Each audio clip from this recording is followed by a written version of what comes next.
Let's now cross live to Nigeria's capital, Abuja, where the Israeli ambassador to Nigeria, Michael Freeman, is addressing the media amid renewed conflicts between Israel and Palestine and following Hamas attacks on Israel, which he claimed was masterminded by Iran. So they burned her alive. How do we know these stories? Because Hamas was so proud of what they've done, they filmed it and they posted it to social media. We just heard the story of a young girl who found out her grandmother was died and was murdered because when she turned on her phone the next day and looked at the Facebook feed of her grandmother, Hamas had taken her grandmother's private phone, filmed them murdering with a knife her grandmother, leaving her on the floor in a pool of blood, and they posted it to the Facebook page of the grandmother. This is the barbarism that we are dealing with. These are a terror group that have no mercy, that have decided that they want to slaughter Israelis and destroy the state of Israel.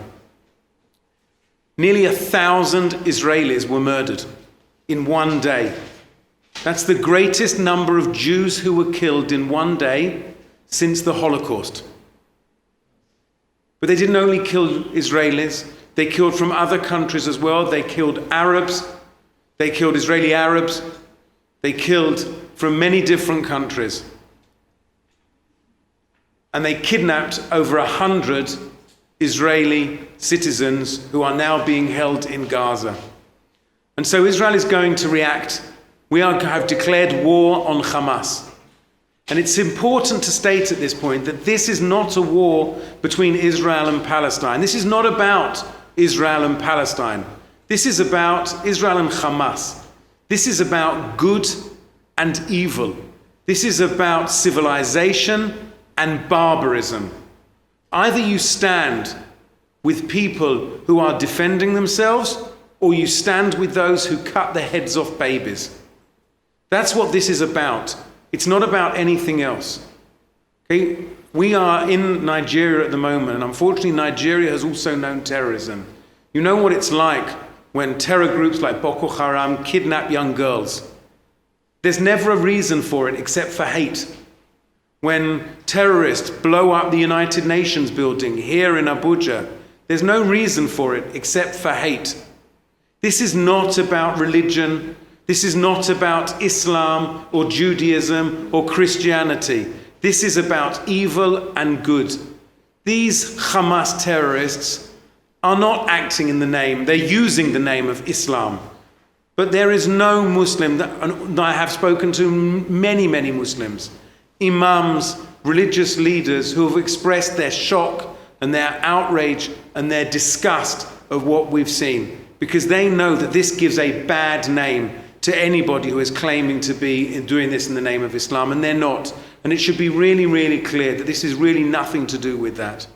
So Israel is going to do what it needs to do in the coming days and weeks in order to destroy Hamas.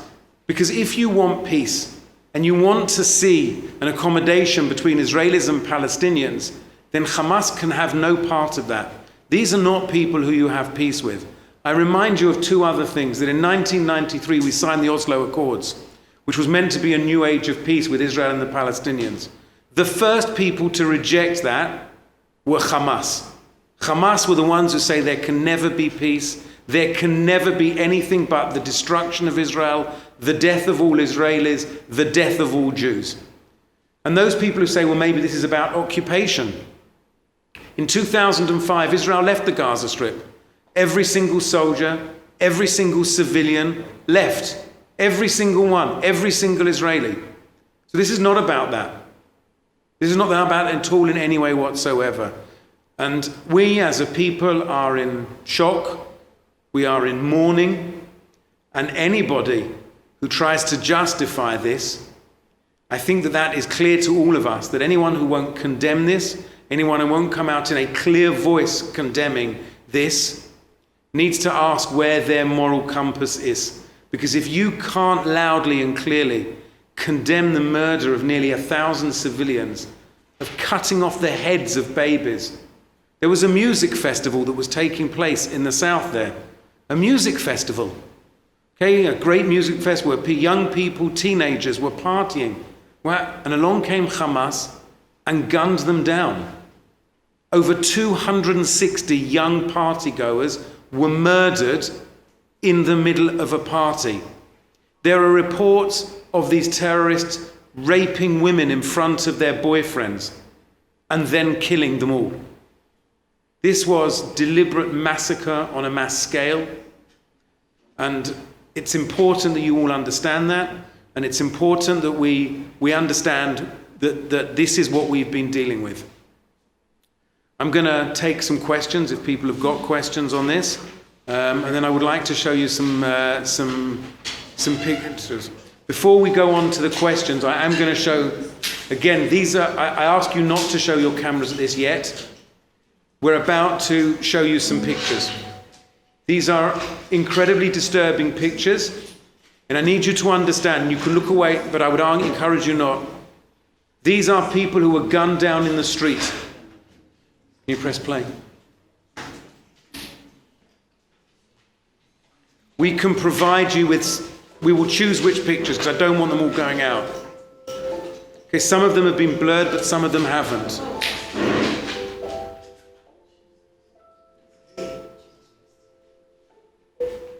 This is the party.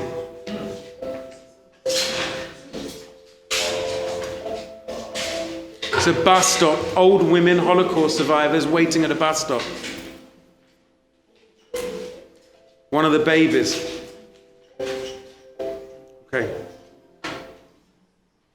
I think it's very difficult, I understand, to see those pictures. And if I tell you, we haven't shown you the worst. We haven't shown you even close to the worst. Some of the things that I have seen in the last 48 hours, I will never recover from that. I will see those every night when I go to sleep, probably for the rest of my life. They are the most horrific pictures I have ever seen. And I will tell you that they remind me of the darkest days of even the Holocaust, some of the things that were done. Okay, when we talk about Hamas, these things we haven't seen since ISIS. Okay, Hamas is ISIS. You have to understand that. Hamas is ISIS. That's who they are, and that's how we have to treat them. I'm open for questions. Everyone will get to, I will answer every question. The US Secretary General has come out to talk about the fact that they would not like the war to continue because they want the rules of war respected, which includes not killing women and children. And you say that in Israel, trying to defend itself against this, there's been cases or reports of children also killed on the Palestinian side. I don't know how you want to react to this, or what. I really listened to the statement of the terrorists, so if you have any reaction to what he said. I will tell you this, we are going to wage a war against Hamas now. And I want to be very clear. War is a dirty game. And war is a terrible thing. But sometimes it's necessary. This is one of those cases where it's necessary and where it's justified. We will do everything we can to avoid civilian casualties. We will do everything we can. But civilians will get killed, and we should prepare ourselves for that. The difference is this, that in countries like Israel, in countries like Nigeria, we have an army that protects us. We have an army whose job is to stand in front of the civilians. First you have the army, then you have the civilians. The army is on the front line. Hamas are the opposite. They take the civilians and they put them in front of them. Hamas operate out of schools. Their major headquarters are under the hospital in Gaza. They have taken our kidnapped Israeli citizens, babies as young as 6 months old, and said they will put them in front of them when they are fighting against Israelis. They've said they are going to go on live TV and kill them on live TV. So in this war, we will do everything we can to avoid civilian casualties because it doesn't do any long-term good for anyone like that. We will do everything we can, but I need to be clear, civilians will die. There is no war that ever takes place where you surgically are able to only kill the enemy, especially when they're terrorists who are deliberately hiding behind civilians. I will take every single question, I promise. Your Excellency, we know so well that war is the most expensive engagement any nation can battle with. And we know the implication in the cost of war. What frameworks are there to ensure that this does not impact on the economy of Israel, does not really impact on the life of the people? What other alternatives are you putting to support the restrict the Hamas, avoid repercussion on the state of Israel? Yeah, look, there will be economic implications of a war. War is expensive primarily in human costs, but it's also economically expensive. And we've had to fight a few wars in the past, but our economy has always recovered because ultimately the long-term terror threat from Hamas is much more dangerous economically and to the long-term survival of an economically viable Israel than it is to not being there. So we will do what we need to do. We will take the economic hit in the short run to know that in the long run we will bounce back, that our economy is strong, our economy is stable. But at this point we're not thinking about the economy. We're thinking about the nearly 1,000 Israelis who were murdered in cold blood on the streets as they walked around, as they stood at bus stops, as they sat in their homes. And we will make sure that never, ever happens again. Okay, reports. 1, 2, 3, 4. And then we'll carry on then we'll do the next round. Okay, there are reports that mediators from Qatar have been speaking to officials of Hamas in order to release the children and women that were taken hostage in exchange of Palestinian women and children that were taken hostage in Israel. How do you react to that? If Hamas want to release women and children, we would welcome that. They have no right to be holding women and children. They've kidnapped them. To be very clear, any women or young people that are in Israeli prisons have been tried and have been convicted of terror offences. The fact that somebody's 14 and they try to stab another child in the street, or they try to stab a woman, or they stab a woman, doesn't make them innocent. It doesn't keep them a child. It makes them a terrorist.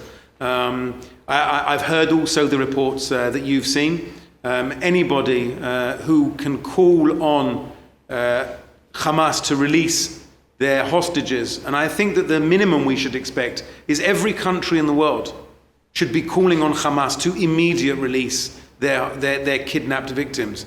You know, we know what it's like, and I know that for Nigerians, when the Chibok girls were kidnapped, when the world immediately condemned it and immediately said release those girls, it gave support and it gave moral backing, and Israel was one of the first countries, as I'm sure you remember, Israel was one of the first countries to call for the immediate release of those girls and condemned it immediately. And so I think that every country in the world should be condemning this, and every country should be calling for the immediate release of kidnapped hostages. Yesterday, briefing by the Prime Minister, spoke about measures that Israel is trying to take to revenge and get release of people kidnapped by the Hamas. And we've seen the United States saying a few Americans were killed on the party. And the European Union is also making calls for other nationals that are in Israel or in Palestine to evacuate to leave. Are you also calling for Nigeria to evacuate our citizens in Palestine or in Gaza or in the border with Lebanon? We're not calling on anybody to leave Israel. We believe we can protect everybody in Israel, but obviously it's a question for the Nigerian government to decide what to do about Nigerian citizens. We are focusing at this point on making sure that everybody is safe, and the best way to do that is to eliminate Hamas.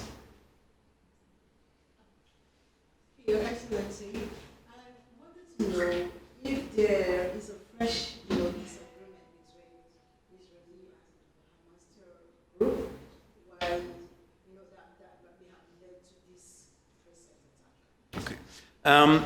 Look, is there ever a reason for people to do what they've done? There's no reason, there's no rationale. Was there a reason for anybody to carry out terror attack? Was there a reason for Boko Haram to kidnap the Chibok girls? No. Was there a reason for ISWAP that they're doing now when they're carrying out terror attacks? There's no reason. They'll tell you a reason. They'll make something up. They'll lie. Remember, if you're a person who is willing to murder a baby and cut off their head, you're also willing to lie to make up a story of why you did it.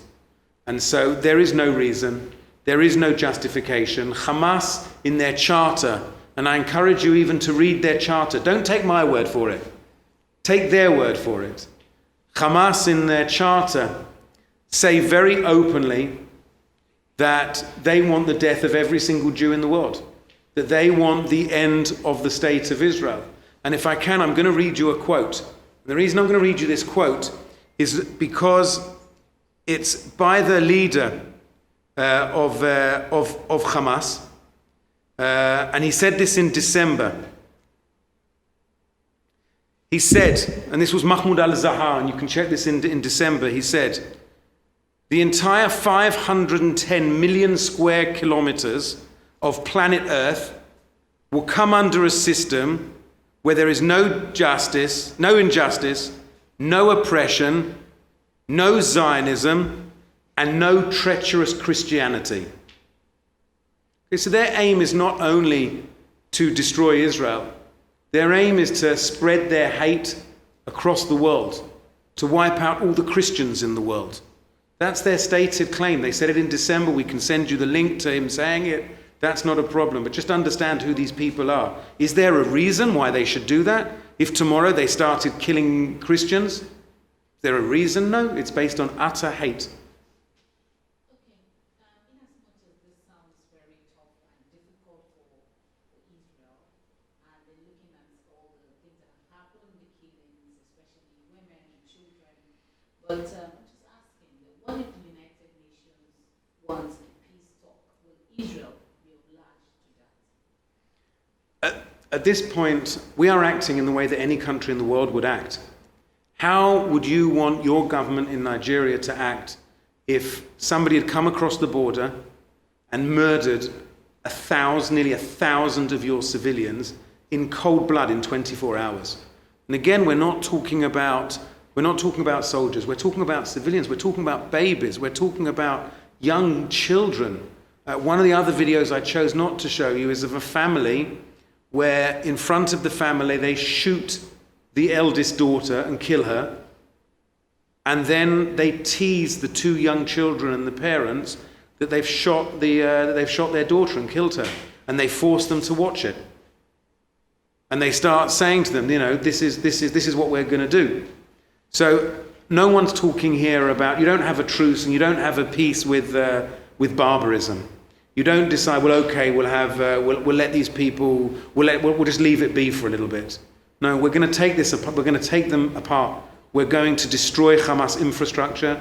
We are going to destroy the Hamas leadership in every sense, and we are going to make sure that they can never, ever, ever do this again, ever, to anybody. What is your message to the Palestinian Authority, especially as the attack is going to be within Palestine? And they follow also to the world. What are you seeking from the world? Then another follow-up, sorry please. I was just coming from the press briefing of the Palestinian ambassador to Nigeria. He said Hamas is not a terrorist organization. He said that. And again he said they are fighting the right cause, that this injustice has gone on for too long. What's your reaction to that? So I'm not even going to answer the question about whether Hamas is a terror organization myself. I'm going to ask you. That looks like somebody who is anything but a terror organization. I would ask anybody here, I don't care if you're a Jew, if you're a Christian, if you're a Muslim, if you're a Buddhist, if you're any religion or you have no religion. If you can't describe what we just saw as terrorism, then I would say there is no terrorism in the world. if you can't condemn what we just saw, then understand the world that you are leading into. And I think that unfortunately, it says much more about him than it does about anything else. If you won't condemn that, I think you've lost hope. And what is my message to the Palestinians? My message to the Palestinian is, we're not in a war with the Palestinians. We're in a war with Hamas. The Palestinians are on the same territory that we are. They are our neighbors. I have 2 young children.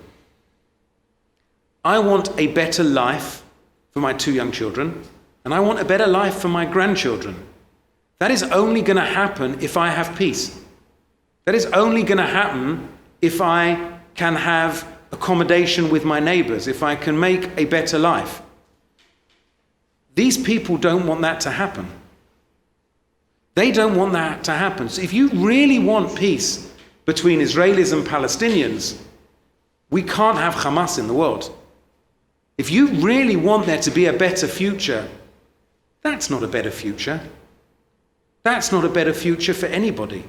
That's terrifying. And I would say to my Palestinian colleague, if you can't condemn this murder, and you can't condemn this outrage, how do you expect us to have faith in you to be able to have a joint peace with you? How can we ever sit with someone who says this isn't terrorism, this is acceptable? How can you ever hope for a better future? And what's our message to the world? We've seen the vast majority of the countries of the world condemning this and saying that Israel needs to act and Israel needs to respond and Israel needs to defend its people. Our message to the world is we're going to do that. We're going to defend our people, we're going to react, and we are going to do everything that we possibly can to make sure this never ever happens again, and do everything to avoid civilian casualties, but also to make it clear this is not a war with the Palestinians. This is not an Israel-Palestine issue. This is not a Jewish-Islam issue. This is an issue between good and evil, between civilization and barbarism. Follow up to that. Are you asking Palestine to hand over Hamas to you, to Israel? Listen, if Hamas would surrender, this would be over tomorrow morning. If terrorism it would be over. That's not realistic. I'm not asking the Palestinians anything. I'm saying to the Palestinians, I want a better day. I'm saying at this point, I am focused on Hamas. I am focused on dealing with Hamas, and I am focused on stopping it. I also want to add one more thing, which is I want to dispel a myth. One of the myths that Hamas are throwing around, one of the lies, and there are so many lies I don't know where. If you want to understand, by the way, and you talk about lies, you can go and have a look at Sky News, and I know I'm not meant to talk about other news stations, but have a look at Sky News in the UK where they interviewed the leader of Hamas. And he said to them, you know, we've not killed any civilians. And the host said, what are you talking about? We saw 260 at the park. Look at the pictures. What do you mean you've not killed? And he basically says, well, you know, they're basically Jews. We don't consider them civilians. So he says, we haven't killed any civilians. Okay, so the guy they'll lie. So what's the great lie and what's the great myth? That they've spread it's all about the Al-Aqsa Mosque is one of the great things they're talking about. The Al-Aqsa Mosque is in Jerusalem. I know that many Nigerians have seen it and visited it. I know that some people here may have even visited it in the past. There is total freedom of access, freedom of religion on the Al-Aqsa Mosque. Israel guarantees freedom of religion to all the major religions, to all of the holy sites, All of the repair work, all of the maintenance work is done by Jordan. We give access to Jordan to do all of that on the Al-Aqsa Mosque. So you should know that the Muslims, the Waqf, has total control over the Al-Aqsa Mosque. The Jews have control over the temple, over the Western Wall, the holiest site in Judaism. And the Church of the Holy Sepulchre is run by the Christians. Because that's what happens when you have total freedom of religion. Each religion is responsible. You saw over Ramadan, and it's not only Ramadan, okay? Muslims have free, unfettered access to pray at the Al-Aqsa Mosque. Anything else is a lie.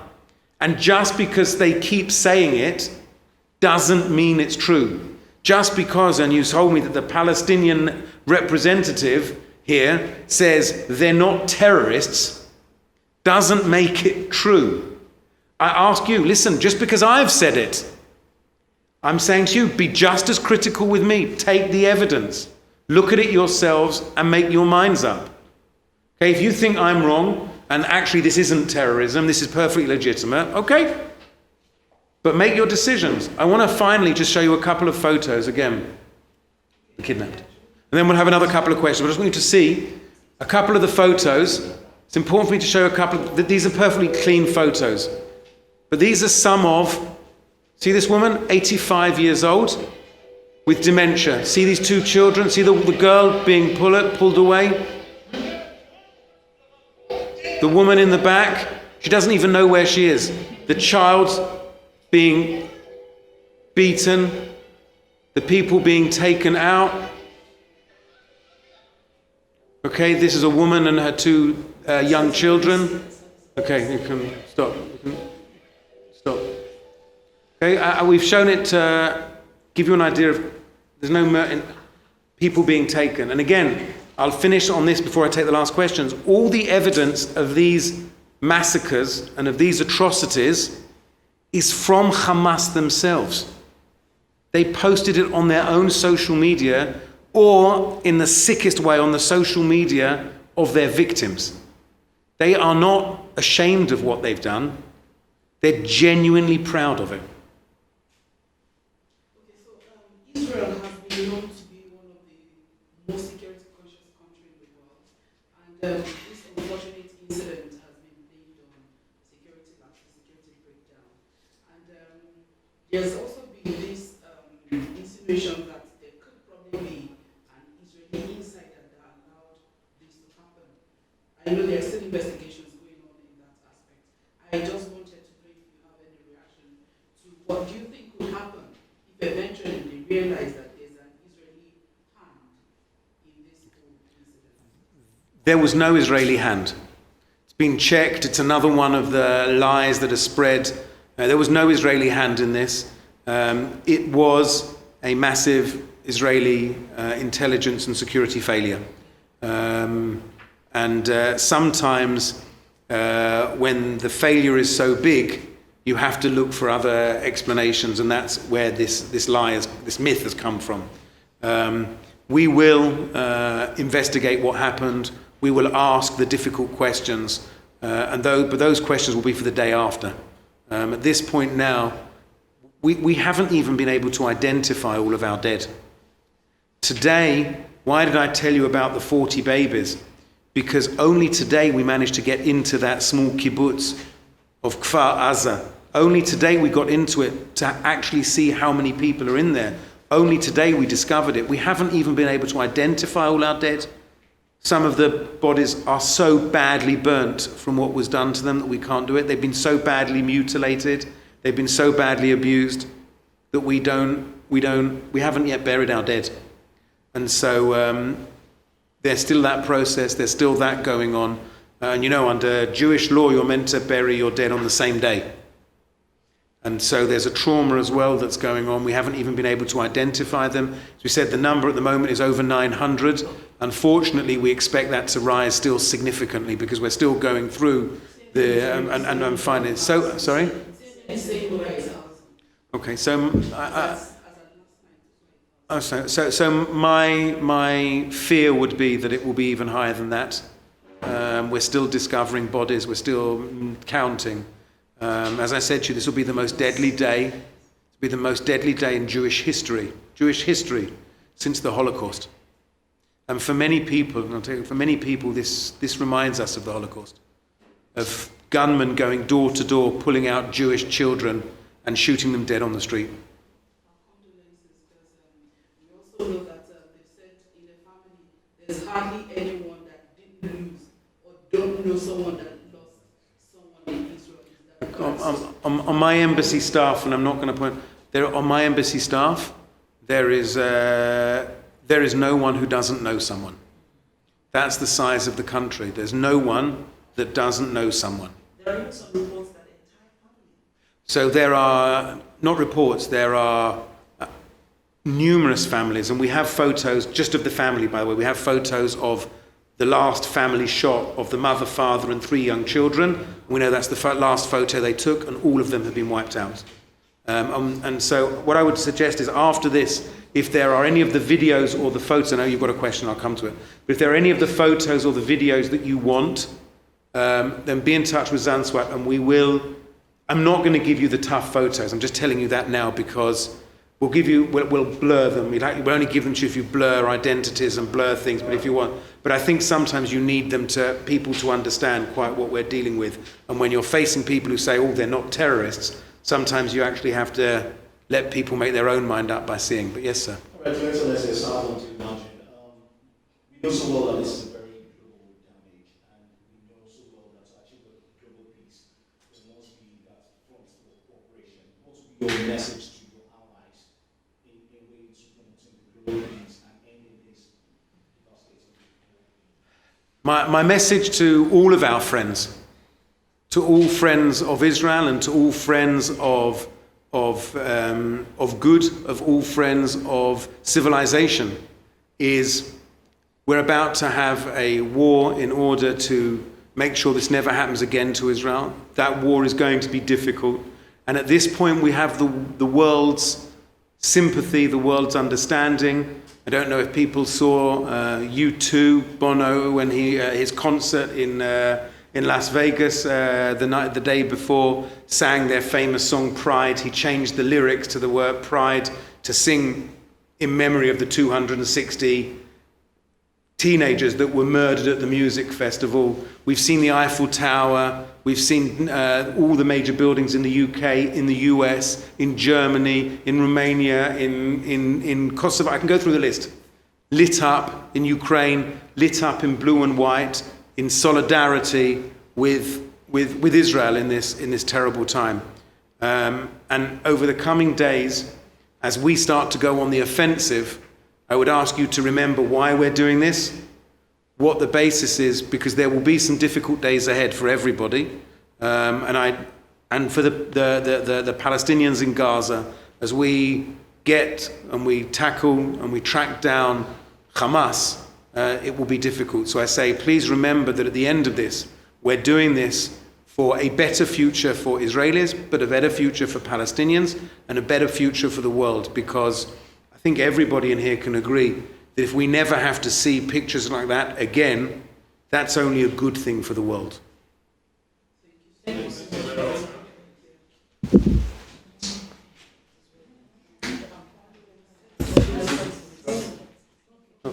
there any questions individually, if anyone wants to come? Okay, you're watching live images from Nigeria's capital, Abuja, where the Israeli ambassador to Nigeria, Michael Freeman, has been briefing the Nigerian press about the state of things in Israel and in the Gaza Strip right now, about the Hamas attack that took place, the horrific attack over the weekend. You've heard the Israeli ambassador to Nigeria saying at least about 900 people are dead at the music festival, that many of those who were killed, including women and children, are yet to be identified and be taken out of the music festival pavilion. And he was just saying that this operation of what Israel is carrying out right now relates to matters and was targeted at the Hamas and not at the Palestinian itself. Israeli ambassador to Nigeria, Michael Freeman, been giving that press briefing here in Abuja, Nigeria.